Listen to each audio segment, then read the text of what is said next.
Hi friends, welcome to Thiya sun family. இன்னையோட மத்தியான special என்னன்னு பார்க்கலாம் வாங்க. இன்னையோட மத்தியான ஸ்பெஷல் வந்து சூடா பிரியாணி,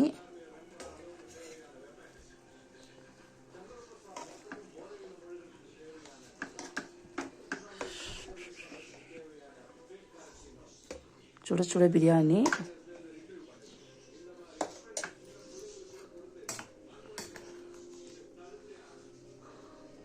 தயிர் பச்சடி,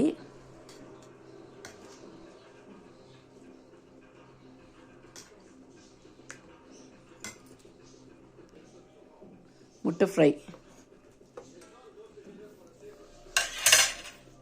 இன்னையோட மத்தியான ஸ்பெஷல் வந்து எங்கள் வீட்டில் இது தான். உங்கள் வீட்டில் இன்றைக்கி என்ன மத்தியான ஸ்பெஷல்னு சொல்லிவிட்டு கமெண்ட் பாக்ஸில் கமெண்ட் பண்ணுங்க.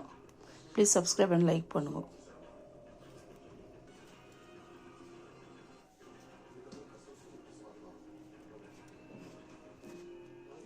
சாப்பிட்லாம் வாங்க.